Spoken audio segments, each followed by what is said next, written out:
friends, and welcome back to this week's Self-Love Masterclass. For those of you that are new to my channel, my name is Renee Love. I am now going by the name Renee Love. I am a self-love coach as well as a Reiki master teacher, and here we talk about all things self-love and energy medicine. Welcome. So if you are new here, there are a couple of things that I want to let you know. That this particular class is one of many classes in a series called Self-Love Masterclass. This is a part of a playlist here on YouTube, and if you like this class, definitely make sure that you check out the other videos in the class. I will make sure to link it somewhere up here, and of course, you can always add these classes to your own personal playlist. Also, I want to let you all know that I am back at my old Instagram account.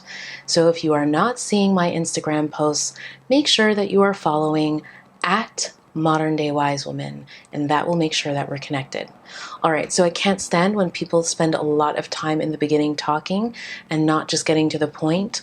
So let's, without further ado, dive right into this week's video. Today, I want to talk to you about the importance of taking care of your heart. A lot of the work that I do with my clients involves healing. Healing from the past, healing from a breakup, healing from difficult things that you went through with your parents, with your siblings, healing from a difficult experience that you had at a workplace or in a work dynamic, healing from just being a human being in a ever-changing society where we don't necessarily feel like we belong, or we feel like we don't know what direction we're headed in.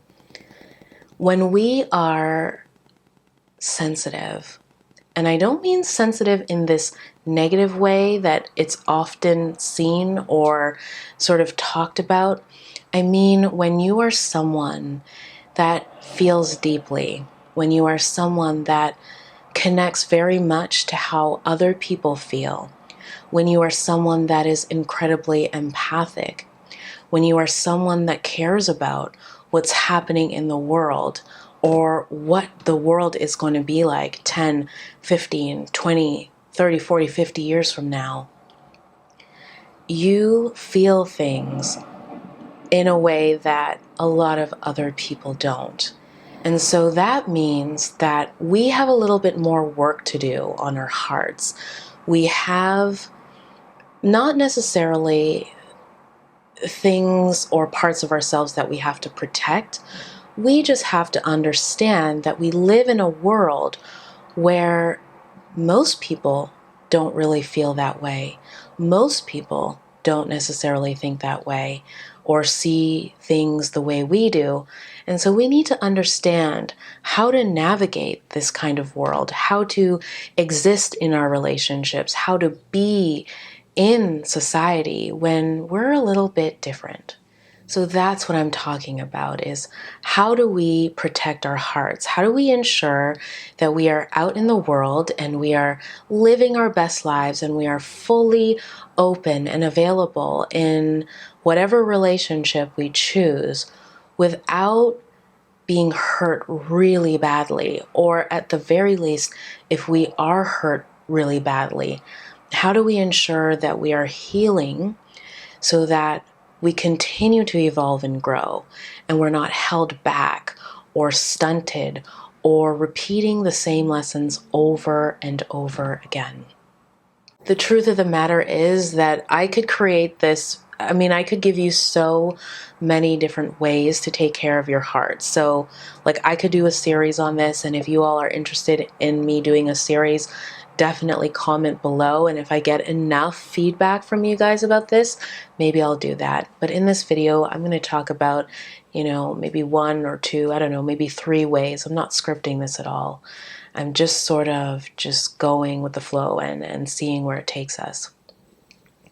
So the very first thing I would suggest that we all do as highly sensitive, deep, conscious, aware people is we understand exactly what I spoke about, which is that the way that we feel the way that we move through the world, the way that we interpret things is not the way the vast majority of people do.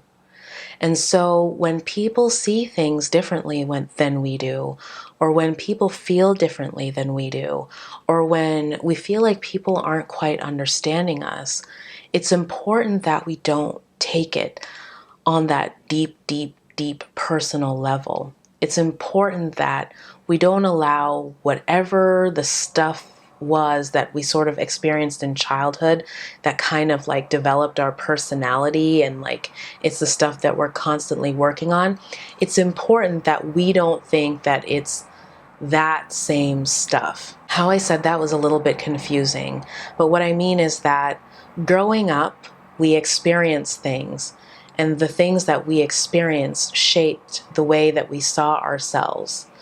And the things that we are proud of in ourselves, like the personality traits that we love, and then the things that we're also not so proud of. It can easily feel like when someone is not understanding us or someone is not agreeing with us, that it feels really familiar to the way we felt when we were kids dealing with somebody in our lives. Maybe it was our parents, maybe it was a teacher, maybe it was some bully on the playground. It can feel very similar, and we can very quickly collapse those two experiences. I hope that this is making sense. If it's not, let me know in the comments and I will answer your questions and clarify. So this thing that's happening now in your adulthood, in your adult life, where you're feeling like these people don't understand you, or you're being misunderstood, or maybe you're feeling abandoned, or maybe you're feeling just like really mistreated. Understand that it isn't always about you. It's not something you did. It's not that you're necessarily wrong, or it really is not about that. It is simply that these people are different.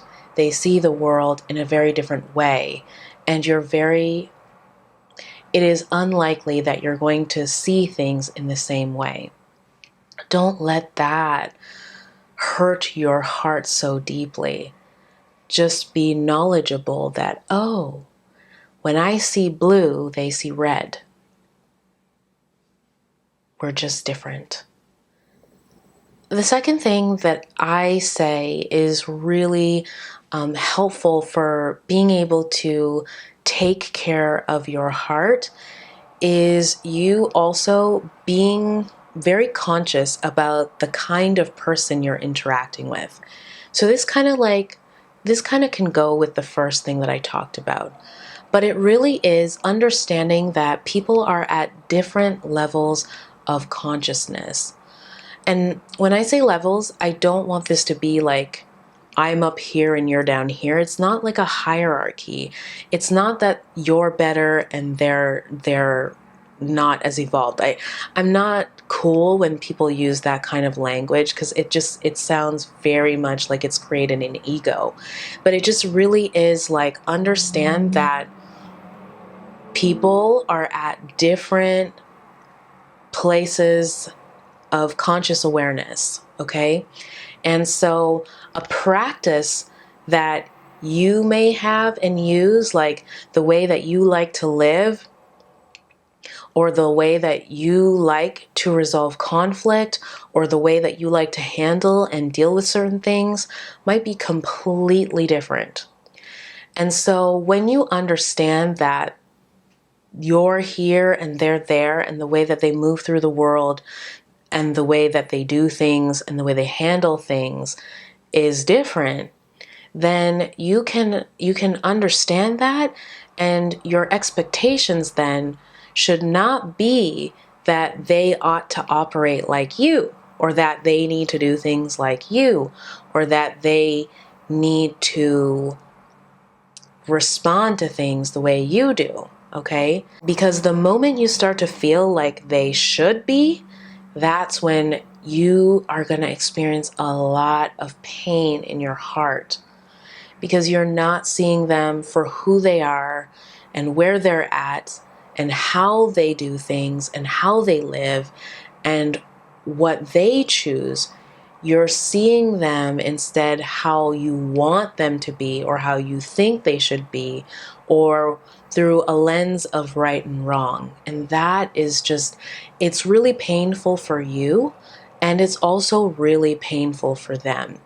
So we want to be able to expand our consciousness to be able to include their consciousness and understand where their level of self-awareness is and where their awareness of the world around them and what other people need and how other people think and feel is. And that does really help you to take care of your own heart. The third thing I want to offer you today is boundaries. We talk a lot about boundaries, and so a lot of the time when I'm working with my clients or I'm helping friends and family, a lot of heartbreak comes from allowing people to trespass or to do or say things to us, not just once, twice, not even just 3 times, but over and over and over again, repeatedly. And when we allow that, it really erodes us. And it's not just painful, it's almost like it creates an emotional scar. Because not only does it create pain in the moment, but then what it does is it erodes trust, it erodes safety, it erodes connection and intimacy and all these other layers, all these other things that are so important and necessary in order to feel good in a relationship with someone or in a particular environment or workplace, etc., right?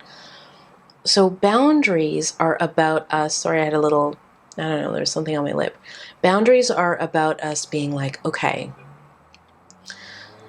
here is what I need in order to feel loved, or at the very least, safe. Okay? And somewhere in the middle there is respected. Okay? At a workplace, people don't have to love you. People don't even have to like you. But they certainly do need to respect you. And the space does need to feel safe. Right? And then in our relationships, in our chosen relationships, we certainly want to feel loved. We certainly require respect, right? And we certainly do want to ensure that this connection serves the highest good of all involved, right? So that's what boundaries helps us to do. It helps us to gauge, should we stay? Should we go? But it also helps us to create rules of conduct. It helps us to create standards. And it helps us to ensure that we're always, at the very least, being respected, which is something that our heart absolutely requires and must have. I think the final thing that I want to share with you all is it's a little bit of an exercise, and I actually plan on sharing this on Instagram, like the full kind of like breakdown of this exercise. But it really is important to always connect with your heart. And one of the ways to do that is to have, conversations with your heart. Touch your heart. Place your hands on your heart. I have a mic here, so I'm not gonna do it exactly, but place your hands on your heart, close your eyes, and listen to what your heart has to say. Not only listen, but also talk to your heart. When you are feeling pain, when you are feeling hurt, when you hear the thoughts and the emotions going on, say to yourself, I know you feel this way right now. I know this happened to you. I know they said this. I know they're doing this right now. But you are not alone, because one of the things that creates the greatest amount of pain in our hearts is that when our heart is hurt, when our heart is broken, we feel this deep, deep, deep, intense feeling of loneliness. Even if it's not at the conscious level, even if you don't have the language for it, that's part of why it's almost guttural how much it hurts. And so you want to always be ensuring that your heart knows that you are there, your consciousness is there, okay? And of course, bring the universe, God, that omnipotent presence, that divine essence, whatever you call that energy, bring that into your heart as well. And understand that you are never alone. And just really breathe through that. I can definitely say, friends, as someone who has always been a deep feeler, someone who's always been sensitive, relationships have often been challenging for me. It's part of the reason why I knew I was meant to do this work, because I had so much firsthand experience. I'm someone that I've always cared about how, people feel. And in my relationships, I was often on the receiving end of a lot of heavy energy or someone else's attack or, anger or frustration, because most people are not yet as empathic. And so they are more like spitting things out and not necessarily always being aware of how it affects that other person. But for people like maybe yourself, and for sure myself, even when I'm angry, even when I'm hurt, even when I'm frustrated, especially the deeper I go into my own self-love practice, the more I'm aware of how I affect other people. And so I try to be, especially when I'm really hurt, more gentle about expressing that. I want to make sure that, or as much as I can, that I'm not having my stuff hurt other people. But again, not a lot of people are quite at that place yet, okay? Or are looking at that. So I hope that these steps have been helpful for you. I hope these tips, I should say, have been helpful for you. And if they have been, don't forget to give this video a thumbs up, to invite other people to watch it, to share it with your friends and your family, like whoever you think could benefit. My hands are a little pink because I just did my hair. Anyway, also, if you're not already subscribed to this YouTube channel, definitely subscribe. I always say that I'm going to try to get more videos out, but the reality is, y'all, there's a lot of stuff happening in my life. There's a lot of things going on. I'm trying to get a lot of stuff out to you all. So I'm going to do my best to get as many videos as I can out, while also ensuring that I'm loving myself and taking care of myself and finding that balance. So just turn on notifications and stay tuned so you don't miss videos. I already talked to you about Instagram in the beginning. So yeah, I really feel like that's it. As always, it has been such a pleasure doing this video for you. I'm so grateful for all of you. I'm so grateful for this space, and I appreciate the time that you take to come out and support this channel and help to spread the message of self-love, because it is so needed. So until we see each other next time, don't you forget that we truly are in this together.